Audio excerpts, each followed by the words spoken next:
Muy buenas jóvenes, gusto saludarlos. Me place de suma manera estar acá nuevamente con ustedes y compartir la clase que vamos a iniciar. Ya, el tema que vamos a trabajar hoy es uno de los temas de más relevancia a nivel del estudio de la química, porque de una u otra forma te permite entender más detalladamente lo que sucede en las reacciones químicas. La temática tiene por nombre cinética química. La cinética química. No sé si alguno de ustedes en algún momento, lo más seguro que han escuchado hablar del término cinética química, pero más que todo el término de cinética aplicado más a lo que tiene que ver con la terminología física. Y lo asociamos más que todo con movimiento. Bueno, acá más que todo lo trabajamos a nivel sí, tiene que ver con el movimiento, pero el movimiento a nivel molecular de los átomos, de reagrupaciones, de velocidad de reacción, de lo que tiene que ver con aquellos aspectos de por qué se dan reacciones de tipo rápidas, por qué se dan reacciones lentas, por qué hay algunas reacciones de tipo moderada. De todo eso se encarga el estudio de la cinética. Bueno, la cinética es una rama, sí, es una rama de la química, una de las tantas divisiones en la que se da la química. Ustedes saben por lo amplio que tiene que ver con el estudio de la química, por lo que estudia la materia, se hace necesaria dividirla para hacer más énfasis en algunos aspectos particulares. Y la cinética química se encarga de estudiar todo aquello que tiene que ver con la velocidad de las reacciones químicas y de todos aquellos factores que interfieren en ese proceso. Ya, ¿cómo afectan esos factores? Por bien nosotros hemos sabido que a nivel de la vida cotidiana se nos dan muchos procesos de tipo químico, muchas veces que logramos detectarlo porque sabemos que la química y las reacciones como tal se dan muy a nivel microscópico, a nivel molecular, y casi que son imperceptibles por nuestros órganos de los sentidos. Pero las reacciones químicas constantemente se dan en la vida cotidiana, desde el mismo instante que nosotros quemamos papel, ¿cierto? Desde el mismo instante que cuando en nuestra casa un alimento se descompone, se fermenta, eso es un proceso químico. Cuando hemos visto de pronto metales, clavos en nuestras casas oxidados, esos son procesos químicos. Cuando hacemos un alimento en la casa, el proceso de cocinarlo, de lo que se da en la cocina, eso es un proceso químico. Ya, y todos esos aspectos se hace necesario estudiarlo detenidamente y saber cuáles variables y cuáles factores afectan esos procesos como tal. Entonces, la cinética química, vuelvo y repito, es el estudio de la velocidad en la que ocurren las reacciones químicas. Y además de eso estudia todos aquellos factores que determinan esta velocidad. Esta rama de la química, vuelvo y repito, es de suma importancia a nivel mundial y a nivel industrial. Vuelvo y repito, porque así te permite conocer todo aquello que tiene que ver con la reacción química, cualquiera que sea esta. O sea, necesariamente tú para poder hacer una reacción química necesitas conocer si esta es una reacción exotérmica, si es endotérmica, si esta es una reacción que requiere calor, si esta es una reacción que en vez de recibir calor lo que hace es liberarlo, si esta reacción lo que vas a combinar está en estado sólido, en estado líquido, cómo afecta el estado de estas sustancias que la reacción química se lleva a cabo. Ya, todo esto, pues repito, en materia de estudios de la cinética química.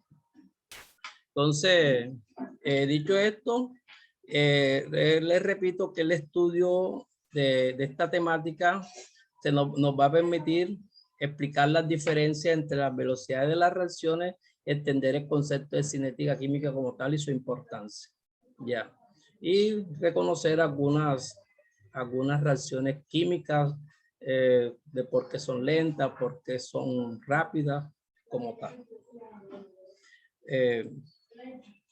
Bueno, aquí, por ejemplo, en esta imagen, les puedo mostrar algunos de los ejemplos que podríamos nombrar así de la vida cotidiana, donde tiene que ver la cinética química como tal.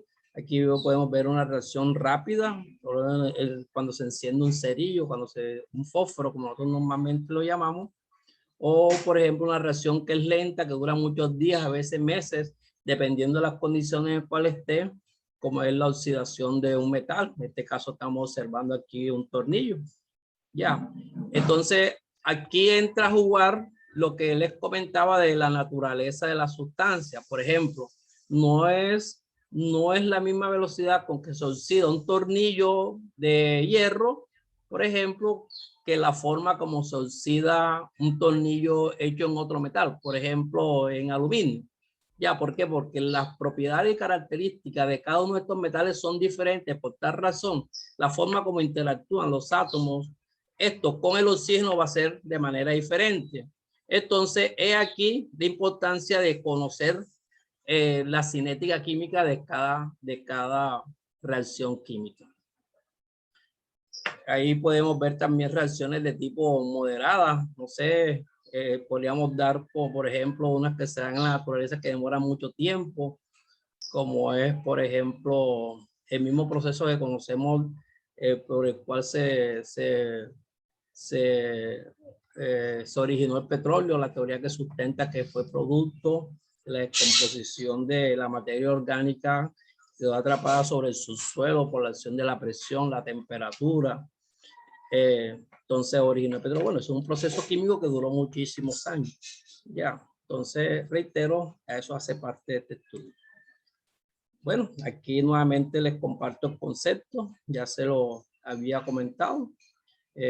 Cuanto a la cinética química, el estudio de la velocidad de la reacción y todos aquellos mecanismos que tienen que ver con la misma y de por qué cambia una reacción química y qué factores interfieren sobre el mismo. Aquí pueden observar esta imagen. Ya. Esta imagen que me describe lo que sucede en una reacción química a medida que transcurre el tiempo. A medida que transcurre el tiempo. Puedo observar fácilmente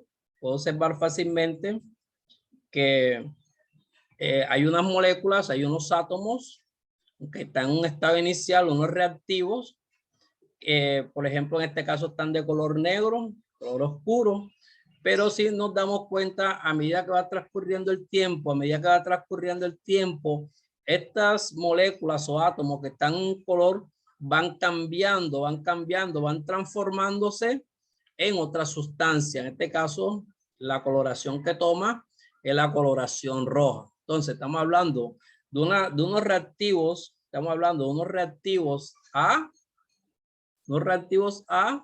que se transforman en B a medida que transcurre el tiempo, Eso mismo, pues repito, sucede en las reacciones químicas.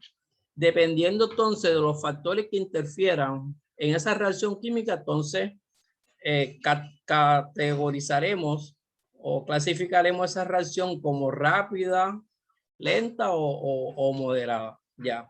Pero esto nos define, vuelvo y repito, el concepto de reacción química y lo que tiene que ver con la velocidad. Aquí también podemos verlo en esta imagen que está acá abajito. Vean esta imagen donde hay unas mismas moléculas A que se van consumiendo a medida que transcurre el tiempo, pero simultáneamente, a medida que las moléculas A se están consumiendo, están disminuyendo su concentración, hay unas moléculas B que se están generando, que se están produciendo. Ya. Entonces, vuelvo y repito, eso hace referencia a lo que sucede en una reacción química a medida que transcurre el tiempo, cuando yo tengo claro lo que es la cinética química, yo puedo predecir, ¿cierto? Puedo de una u otra forma ver lo que puede suceder a futuro en cuanto al proceso que sean las reacciones químicas. Entonces puedo determinar qué condiciones necesito para que la reacción química se lleve a cabo de una manera óptima o para que una reacción química sea o más rápida, o de pronto yo no necesito que esa reacción química sea tan rápida, sino que necesito que esa reacción química sea lenta. Ya, entonces eso, ahí radica la importancia de entender la cinética química de cada reacción química. Aquí tengo, voy a compartir el concepto de velocidad de la reacción, ya se lo dije. La velocidad de reacción química describe la rapidez, ¿cierto? La rapidez con que se forma un producto en un intervalo de tiempo. Pero yo también podría definirlo como la desaparición de un reactivo, a medida que transcurre el tiempo. Ya, y es lo que puedo observar en las imágenes que están aquí. Véanlo. Hay un reactivo que se está consumiendo, a medida que el tiempo va pasando. Ya. Pero acá en la otra imagen podemos observar que hay un producto que se está obteniendo a medida que el tiempo transcurre. Ya, eso es la velocidad de la reacción. ¿Qué tan rápido se produce una sustancia en un determinado tiempo? ¿O qué tan rápido desaparece un reactivo a medida que transcurre el tiempo? Cualquiera de esos dos conceptos nos dirían lo mismo. Como ya les dije, hay unos factores que interfieren sobre la velocidad de la reacción. Uno de ellos es la naturaleza de los reactivos, o sea, de qué están hechos, las propiedades de las sustancias que participan en la misma. Cuando yo me refiero a la naturaleza de los reactivos, yo particularmente pensaría que esta es quizás el factor más importante que afecta la velocidad de la reacción. Ya, porque esto tiene que ver ya con las mismas propiedades de cada una de las sustancias que participan, como yo les dije anteriormente. No es lo mismo la forma como se oxida el hierro o como la forma como se oxida el aluminio. Ya ambas sustancias se oxidan, aunque tú no lo creas, el aluminio también se oxida. No con el color rojizo que normalmente tiene el hierro, pero sí se oxida con otro tipo de coloración, porque las manifestaciones del aluminio en presencia del oxígeno es mucho más lenta y toma una coloración diferente. Ya, pero lo hacen muchísimo más lento, Entonces, las propiedades de las sustancias que participan en la reacción son supremamente importantes. ¿A qué nos referimos cuando hablamos de esas propiedades? Por ejemplo, si está en estado sólido, si está en estado líquido, si está en estado gaseoso. No es lo mismo que yo ponga a reaccionar dos sustancias sólidas, dos sólidos, a que yo por ejemplo ponga a reaccionar dos sustancias líquidas, porque la forma como se combinan las sustancias en estado líquido va a ser mucho más rápido, porque interaccionan de manera más rápida por la misma fluidez que tienen los átomos que conforman los líquidos. Lo mismo sería para el caso de los gases. Ya la interacción entre los gases es mucho más rápida que para el caso del estado sólido como tal. No es lo mismo que yo haga reaccionar, por ejemplo, dos sustancias, una que son iónicas y otra que están en estado molecular. Los iónicos casi siempre participan elementos que son muy reactivos de la tabla periódica, por ejemplo, los elementos del grupo 7, que tienen electronegatividad alta, elementos del grupo 1 que tienen electronegatividad baja y que tienen tendencia a ceder con facilidad a los electrones. Entonces, esa particularidad le permite combinarse más rápidamente con otras reacciones. No sé si han escuchado muchas veces el famoso ejemplo de la reacción del agua y el sodio, precisamente porque el sodio es del grupo 1 y tiene un solo electrón en su último nivel de energía. Y al tener un solo electrón en su último nivel de energía, para él alcanzar su estabilidad energética, se le hace mucho más fácil liberarse de ese electrón y de esa forma se hace más estable. Lo mismo sucedería con los elementos del grupo 7, que al tener 7 electrones necesitan un electrón, entonces lo ganan con facilidad y por eso son bastante electronegativos. Reitero, el hecho de que algunas sustancias tengan unas propiedades que propicie su reacción química con otra sustancia es mucho más factible que la velocidad de la reacción sea más rápida. Otro factor que es muy importante es la concentración. la concentración de los reactivos, la concentración de los reactivos hace referencia a qué tanta cantidad de sustancia participa en el proceso. Y es lógico entender que entre más sustancias, entre más moléculas hay, entre más átomos hay, es lo que yo diría que está más concentrado, es más propicio que se encuentren los átomos entre sí y lógicamente al encontrarse entre sí se daría mucho más rápido la reacción química. Recuerden algo, ojo, para que se dé una reacción química necesariamente los átomos que están participando, los reactivos que están participando necesitan interactuar, contactarse, chocar, colisionar entre sí. Si no, la reacción química nunca se daría, no se llevaría a cabo. Repito, tiene que entrar en contacto. Y es mucho más factible que si la concentración es alta de reactivo, el choque entre estos átomos sea más frecuente. ¿Por qué? Porque hay más átomos. Porque hay más átomos. Es lo contrario de que entre menos átomos hay, entre menos moléculas hay, la posibilidad de que se encuentren va a ser menor. Entonces, la concentración es un factor que incide de suma manera sobre la velocidad de la reacción, ya que incrementa la posibilidad de colisión, de choque entre los átomos que están participando. Otro factor importantísimo es la temperatura. Ya, es una de las variables muy importantes. Recuerden que cuando nosotros en un proceso donde se va a dar una reacción química, suministramos calor, lo que estamos suministrando es energía. Y esta energía le propician a los átomos movimiento. Y al propiciarle movimiento, lo agitan, hace que se incremente la energía cinética y esto propicia, vuelvo y repito, que se puedan contactar los átomos entre sí. O sea, la temperatura hace que los átomos se muevan y al moverse, lógicamente, se chocan. Y entonces la temperatura es supremamente importante.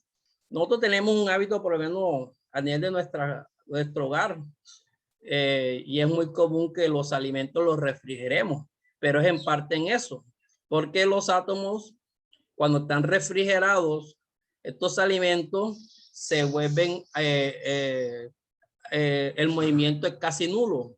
Ya en cambio, cuando están en temperaturas a nivel ambiente o a temperaturas altas, los átomos comienzan a moverse y esto propicia la descomposición de muchos de estos alimentos. Entonces, por eso es de importante las famosas cadenas de frío en los alimentos. Ya porque la temperatura acelera el proceso de descomposición de los alimentos en presencia de microorganismos, llámese bacterias, llámese hongos, en fin.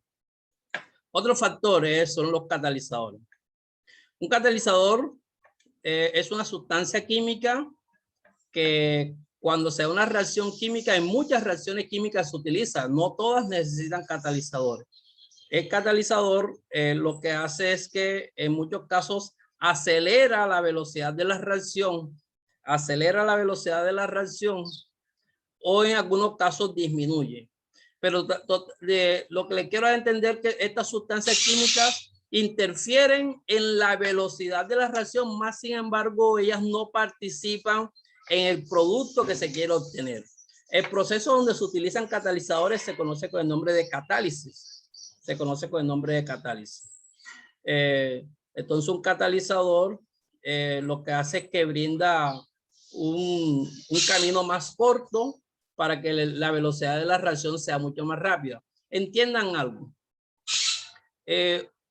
Toda reacción química necesita una cantidad de energía. Necesariamente para que una reacción química se lleve a cabo, necesita energía. Una más que otra, lógicamente. Esta energía que se necesita para que la reacción química se lleve a cabo se conoce con el nombre de energía de activación. Energía de activación. Entonces, si la energía de activación para que se lleve a cabo una reacción química es muy alta, a nivel industrial se utilizan los catalizadores para hacer de que esa energía de activación que se está necesitando muy alta para ese caso sea menor.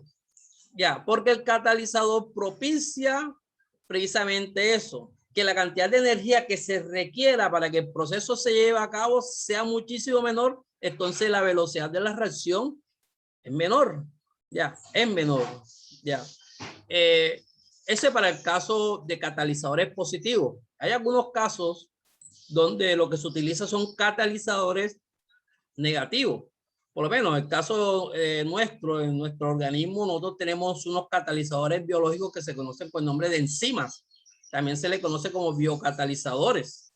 Ya, la energía que produce nuestro cuerpo a nivel de las mitocondrias, específicamente a nivel de las células en las mitocondrias, es muy alta, es demasiado alta. Si esa energía que está almacenada en nuestras células se liberara tal cual como se produce, biológicamente se piensa que prácticamente nosotros deberíamos estar carbonizados porque es demasiada energía. Sin embargo, los biocatalizadores que se llaman enzimas permiten liberar esa energía proporcionalmente de acuerdo a la situación que cada uno la requiere. Ya, son las enzimas. Entonces, hay enzimas en la digestión, hay enzimas en la respiración, hay enzimas en los procesos que tienen que ver con la circulación. Por ejemplo, muchas vitaminas actúan como enzimas, como biocatalizadores. Muchas hormonas actúan como biocatalizadores.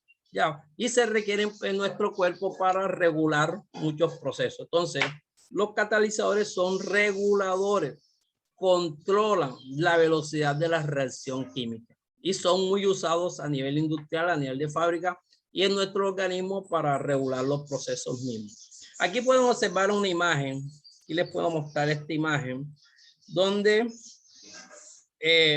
pueden ver, por ejemplo, para este caso, vean esta imagen, donde la energía de activación, que se requiere, que está este reactivo, miren la cantidad de energía de activación que se requiere, es bastante alta. Pero cuando utilizamos un catalizador, miren esto aquí, la cantidad de energía que se necesitaría, ya es bastante baja. Esta es la importancia de tener catalizador, ya. Repito, no siempre se necesitan catalizadores en todas las reacciones químicas.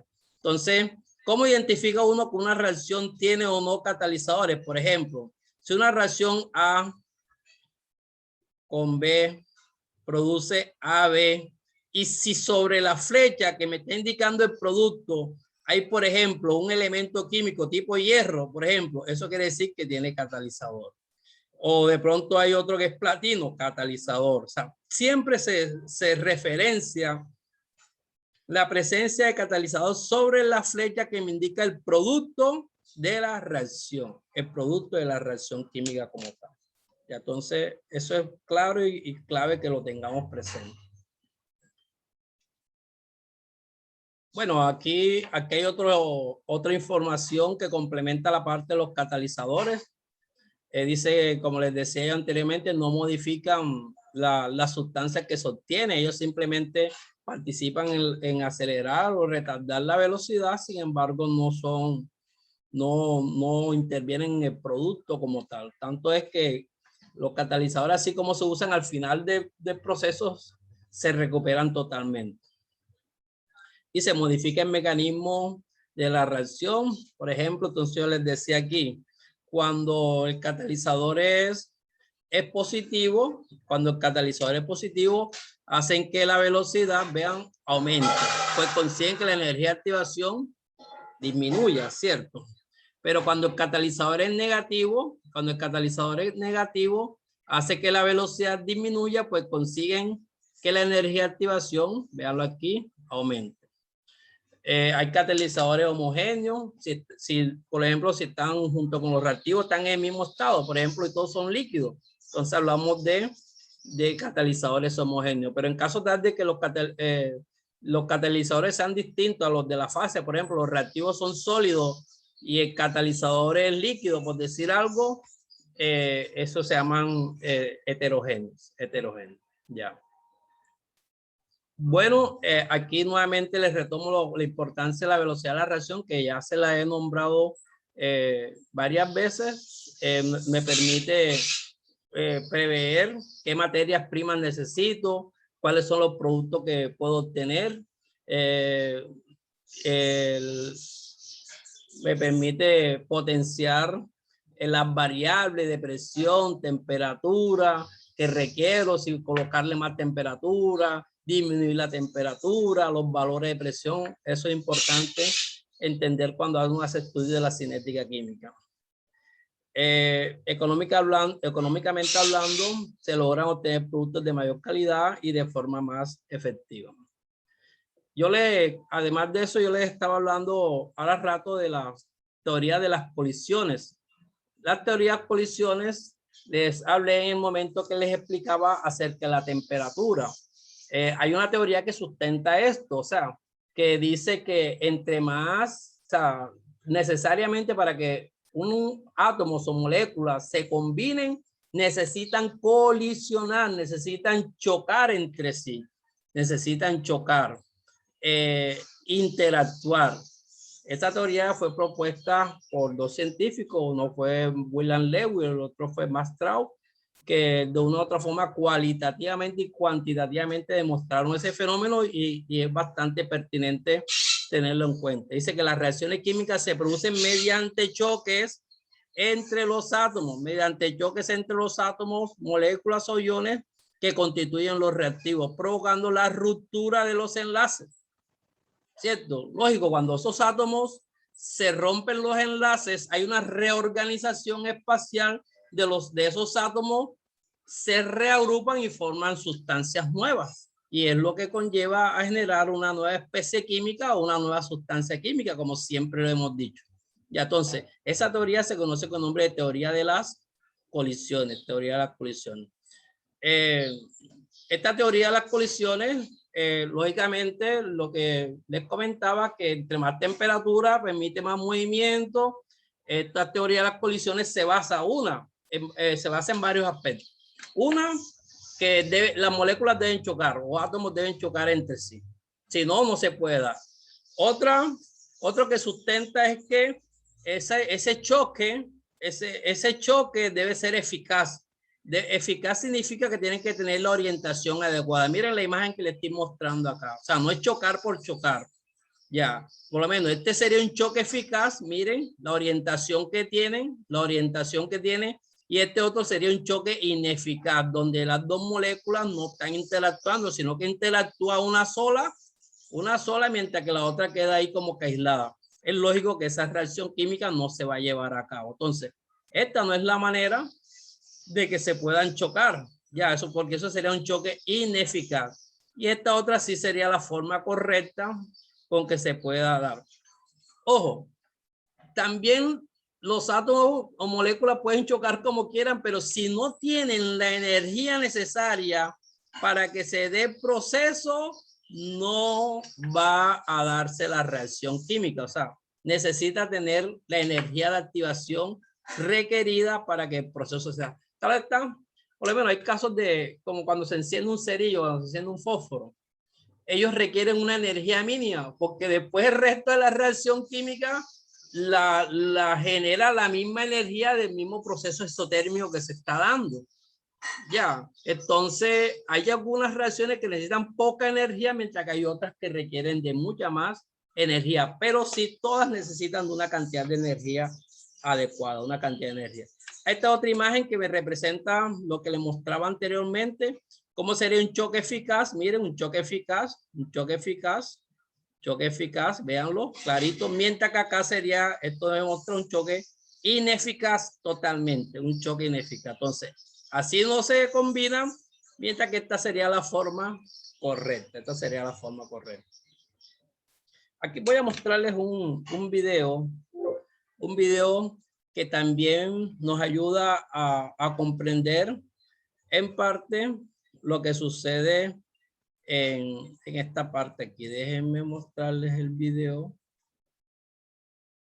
Ok. Yo lo tengo aquí. Veamos este video.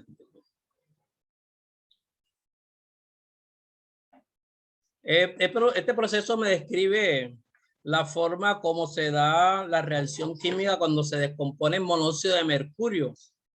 Lógico, óxido de mercurio, véanlo, se obtiene moléculas de oxígeno y mercurio. Obsérvenlo.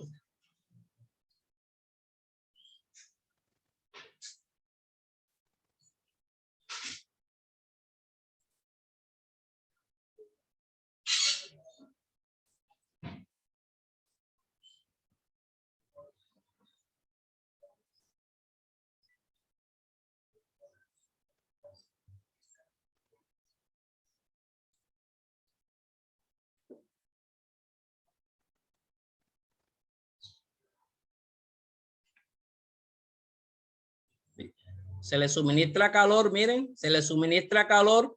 ¿Cómo comienza el calor a generar movimiento en los átomos, en las moléculas? Miren, la cantidad de energía rompe los enlaces que mantienen unidos el oxígeno y el mercurio, y al romper esos enlaces se liberan, ¿cierto? Entonces se liberan átomos de mercurio y las moléculas de oxígeno. Ya, pueden observarlo. Esto es un ejemplo de una reacción química, ¿cierto? Una reacción química. Ahora voy a mostrarles el otro video donde me representa. Vamos a ver aquí, me parece que es este. Vamos a ver. De la teoría de las colisiones.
Muy bien. Entonces, eso es la descripción de lo que les he estado comentando acerca de la teoría que sustenta la teoría de las colisiones, ¿cierto? Que trata de explicar. Vamos a ver aquí un momento. Aquí.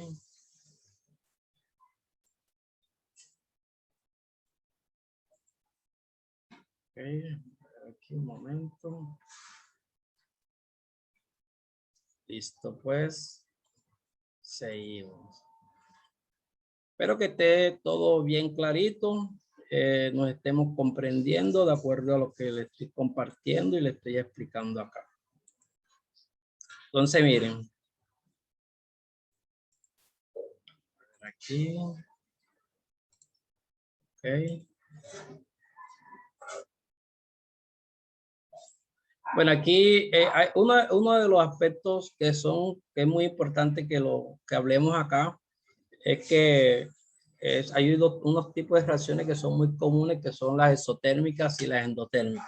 Aquí podemos ver, cuando hacemos referencia a una reacción endotérmica, por ejemplo, aquel tipo de reacciones donde se requiere de energía, o sea, absorben calor. Cuando una reacción es exotérmica, todo lo contrario, cuando liberan calor, ¿cierto? Cuando liberan calor. Una reacción típica exotérmica, cuando quemamos papel, cuando en nuestras casas, por ejemplo, el fenómeno que se dan las estufas de la combustión, el gas natural, eso es una reacción de tipo exotérmica. Cuando, por ejemplo,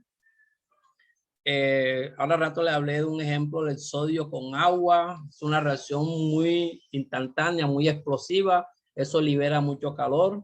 No sé si alguna vez en la casa han mezclado detergente con agua, le han echado el agua detergente y si le echan suficiente, sienten que el agua se pone caliente. ¿Por qué? Porque ahí se está dando un proceso químico y ese tipo de reacción se conocen como exotérmica. Exotérmica porque liberan calor. La contraria, vuelvo y repito, son las endotérmicas. Dentro absorben calor y podemos dar algunos ejemplos. Por ejemplo, el proceso de fotosíntesis en las plantas. Para que se dé la fotosíntesis, las plantas absorben el calor de la energía lumínica que proviene del sol. Para que se pueda dar, hay un fenómeno, bueno, ya eso a nivel de laboratorio, electrólisis del agua, cuando le suministramos electricidad al agua, quizás algún momento se ha hecho, podemos ver que se liberan unas burbujitas. Eso quiere decir que la electricidad rompe las moléculas de agua y libera el hidrógeno y el oxígeno. Eso es endo porque absorben energía, absorben calor. En este caso es energía eléctrica. No sé si alguna vez han estado en presencia del hielo seco. Algunas veces lo cogen para jugar. El hielo seco es gas carbónico sometido a baja temperatura. Bueno, cuando este hielo seco se evapora, él no pasa por estado líquido, sino que pasa directamente al estado gaseoso. Él absorbe calor, ya, y se da el fenómeno ese. ¿Cómo describimos o cómo representamos normalmente una reacción endotérmica? Aquí les puedo mostrar esta imagen. Vean, endotérmica, pueden ver aquí que la cantidad de energía que requiere para que se dé el inicio es mucho mayor que la cantidad de energía que libera. Entonces, este tipo de reacciones, cuando vean esta imagen así, me representa una reacción endotérmica, que absorbe calor. Y los valores con que representan son positivos. Entonces, normalmente se habla del famoso delta de H, que es la entalpía, y es positivo. Entonces dice, X reacción tiene una entalpía de 300 positivo, quiere decir que ese más significa que absorbe calor ya, que necesita calor. Entonces eso podemos expresarlo en kilojoules, en joule, que son las formas como se representa la cantidad de energía. Pero el caso contrario de las reacciones exotérmicas, el delta de H se expresa con valores negativos. Entonces es muy común, por ejemplo, que digan, delta de H de X reacción fue de menos 300, por dar un ejemplo contrario, kilocalorías. Este menos significa que está perdiendo, que está liberando. Ya, entonces, pues repito, es una forma de identificar cuando hay una reacción exotérmica sin que te digan que es exotérmica, el simple hecho que tú veas el valor del TDAH negativo. O de ver cuando una reacción es endotérmica sin necesidad que digan que es endotérmica, simplemente viendo los valores de delta DH o la entalpía que nosotros normalmente llamamos. Ya. Lo otro es viendo las imágenes. Si la reacción exotérmica, miren, la cantidad de energía que se requiere para iniciar es menor, véanlo aquí, miren, es menor que la cantidad de energía que libera, Esa es otra forma con que puedo yo identificar una reacción de tipo exotérmico.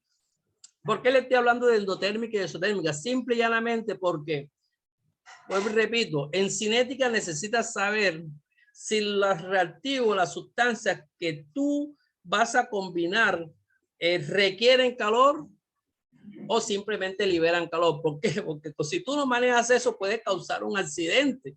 Es como si, bueno, voy a colocarte un ejemplo exagerado. De pronto tú tienes dinamita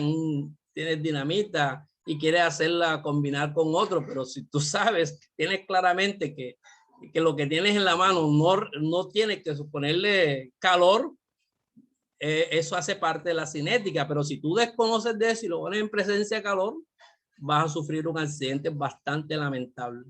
Ya, entonces a eso lo que hace referencia a saber cuando una reacción es exotérmica y otras es endotérmica. Bueno, aquí podemos ver una imagen que también me representa lo de endotérmica. Endo, vean, endo hacia adentro, calor, endo, y eso hacia afuera,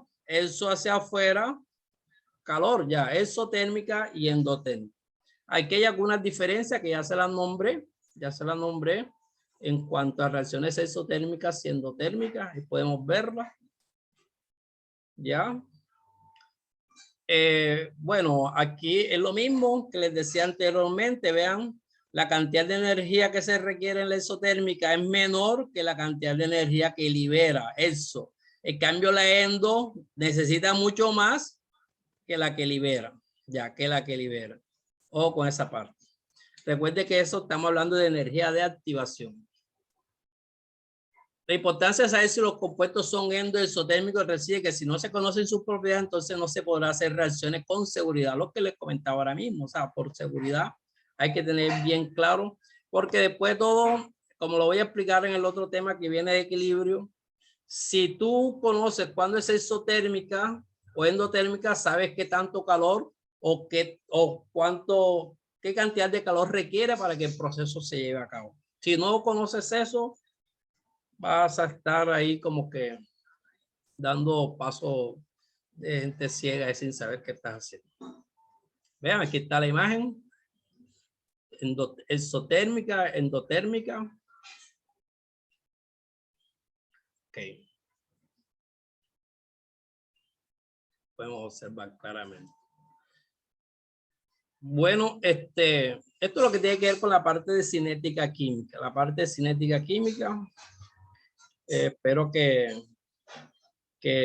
lo hayan asimilado. Cualquier cosa estamos en contacto y ustedes me pueden hacer las preguntas pertinentes, ya sea por Classroom, ya sea por WhatsApp o por el medio con el cual podamos interactuar de tal manera que pueda responder las inquietudes que ustedes tienen.